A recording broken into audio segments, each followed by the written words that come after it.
Today we'll be looking at items that disorient other players. This list will include not items that are meant to do raw damage, but mainly items that are meant to mess up or throw off your opponent in some way. So without further ado, let's get straight into it. And what better way to start off than with the Boogie Bomb? I'm sure for a lot of you watching, this was probably one of the first items that came to mind. It's the OG of items like this, and nothing can really beat it when it comes to simply messing up enemy players. Introduced in Season 2, you could throw this item at an enemy player, forcing them to dance. With this effect, they weren't able to pull out weapons, build, or anything else, making them a sitting duck for 5 seconds. However, when the Boogie Bomb was first released, the dancing effect lasted a whole 10 seconds. Now that was a problem. Just be careful though, because if you threw it too close to yourself, you could end up making yourself dance as well. Next up, we have the Smoke Grenade. Introduced in Season 1, when this was thrown, it would of course create a big cloud of smoke. It did no damage, but it did obstruct your vision a lot. If you were inside of it, then it was practically impossible to see anything around you. And that's really as simple as it gets. This is a very simple item. But moving on, we have the Impulse and Shockwave Grenades. With the Impulse Grenade,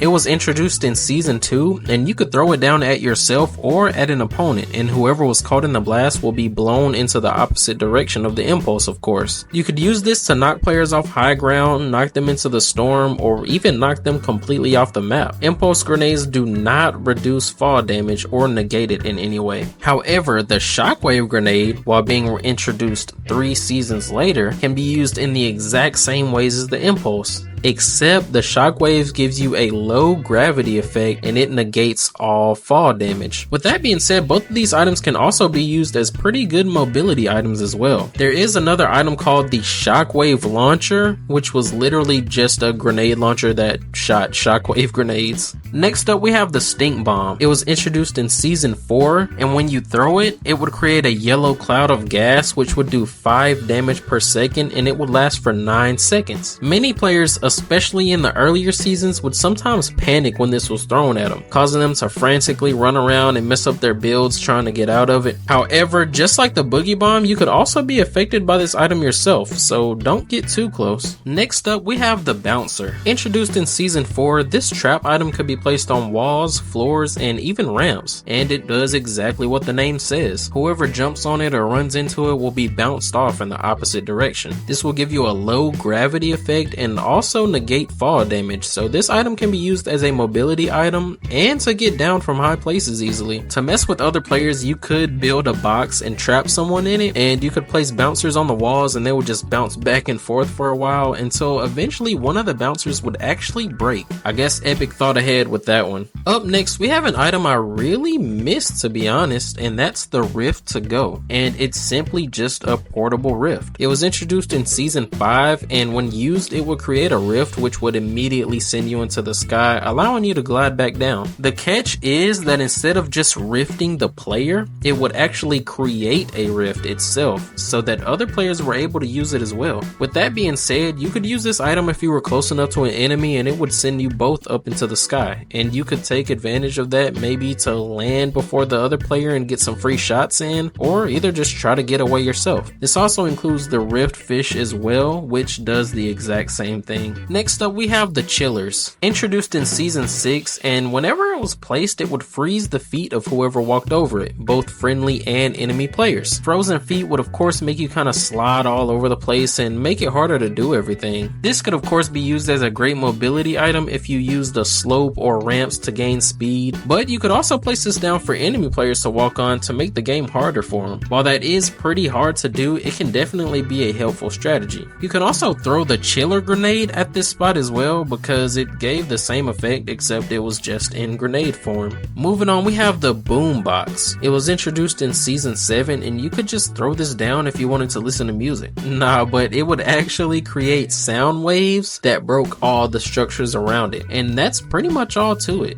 You could use this to break down people's builds pretty quickly, but that's about it. I honestly see the Boombox as more of a troll item or an item you can just have some fun with, but of course, like most items, I know there are times where this can actually come in handy. Next up, we have the Storm Flip. Now, this is a really cool item in my opinion. I kind of missed this one too, if we're being honest, but it was basically a storm in a bottle. Introduced in season 9, this item could be useful for both being inside the safe zone and also being out in the storm. If used in the circle, it would basically create a storm sphere, which would work just like the normal storm, being able to do damage to players. However, you could also throw this down while you were in the storm and it would create the opposite effect, giving you a safe zone to sit in. The effect lasted for 20 seconds and it can be very useful to help yourself, or it could be thrown at enemy players to put them in the storm and cause a bit of panic. Halfway through the list, we have the fishing rod. It was introduced in chapter 2 season 1 and it's literally just that. You use it to fish with and it can actually be very helpful in finding you health and shields by the different variety of fish in the game. And it can also pull loot towards you. But the reason it's on the list is because you can actually troll other players with it too. It's nothing too crazy, but you can hook onto other players and kind of reel them in towards you a little bit. This could even be used to pull players off of high places and eliminate them. And honestly, I think that's a really cool touch that was added with this item. The next item is a very similar item with the harpoon gun. It was introduced in the same season as the fishing rod and it had mostly the same functions. It could be used on fishing holes to pull out fish a lot quicker than the fishing rod, and it could also pull players towards you as well. But it does have some differences, one being that it actually does good damage to structures. It's meant to be more used as a weapon than the fishing rod,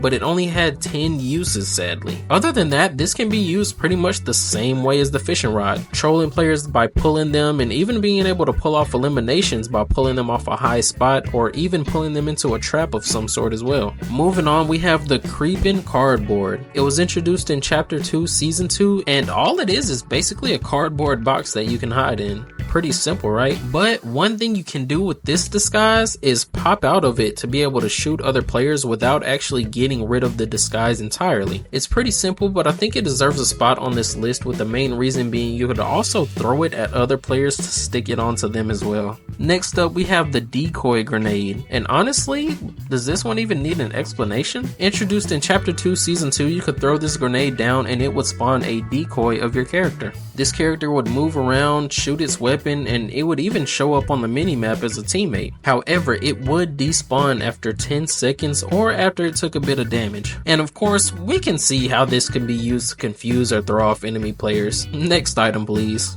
Moving on, we have the alien not gun launcher. It was introduced in chapter 2 season 7 and it honestly has a crazy name. Despite the crazy name, it didn't really do crazy damage though. The main function of this weapon was to deal knockback to other players, and also it would stun them as well. It would shoot a fast moving electric ball projectile which would explode on impact, doing knockback and stunning enemy players. I was actually playing very little Fortnite during this season, so I honestly forgot this weapon even existed.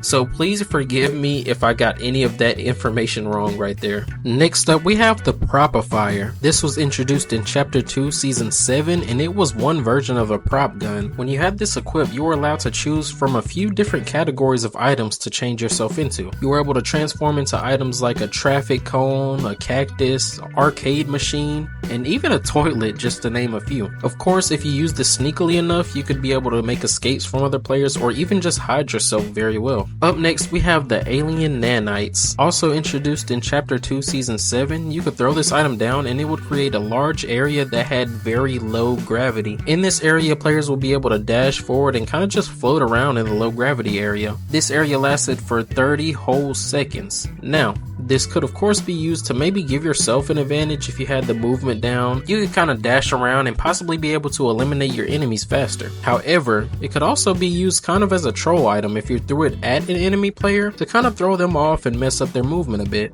Moving on, we have a really simple but cool one with the armored wall. It was introduced in chapter 2 season 8 and it could of course be placed on builds to give them an armored surface. Now this could really come in handy if you were low on health and you needed to buy yourself some time to be able to heal up and get situated, because these walls had 2,500 HP, meaning they took a long time to break for sure. But of course, what players soon figured out is that if you were able to box up an opponent, they it could actually use the armored wall to reinforce that box, basically trapping the player in layers of very tough material. So we can definitely see how this was used to troll players. Next up, we have the Shield Breaker EMP. It was introduced in Chapter 4, Season 4, and as you could tell by the name, this item acted as an EMP grenade. It could be thrown at different devices to disable them, including vehicles, shield bubbles, and even vending machines. But the reason it's called the Shield Breaker EMP is because throwing it at a player would deal 80 damage to their shields, which is a crazy amount, honestly. I remember the first time I got hit by this item, I was like, what the heck? I had no clue what I got hit by, and it does kind of throw you off in that sense, but also can be very useful for disabling the car of someone who's trying to get away from you. Up next, we have the Todoroki Ice Wall. I hope I pronounced that right. Introduced in Chapter 4, it's exactly what it says it is. The player will stomp the ground, creating a huge wall of ice in front of them. Of course, it's mainly used as protection, being similar to the Porta-Fort, Porta-Bunker, and items that are similar, of course. And honestly, they do pretty much have the same function, but I added this one to the list because, let's be honest, this item is far more likely to throw off players than the Porta-Fort. A huge wall of ice spawning right in front of someone definitely caused confusion to the players that hadn't already seen it yet. And last but not least, we have the brand spanking new Chains of Hades. This is a melee weapon that was introduced very recently in Chapter 5 Season 2. It has a very similar function to the harpoon gun and fishing rod, except it's 10 times better. For one, it has unlimited uses unlike the harpoon gun, which only has 10. And two, it's actually considered a weapon and can deal good amounts of damage as well, being extremely useful in the zero build mode. But the reason it's on this list is because of the sheer range that the grapple ability has. You could reach out and pull enemies right to you from a mile away, which allowed you to deal some quick damage because of how confused they were on how you were able to reach them from so far. This is definitely one of the best melee weapons we've seen in Battle Royale. But with that being said, we just went over 20 Fortnite items that were meant to disorient, throw off, or confuse players. I tried not to include many disguises or hiding items, but if there's anything I missed out that you think should be on the list, let me know in the comments. Leave a like if you enjoyed, and maybe even subscribe if you want to see more content like this. And as always, have a blessed day.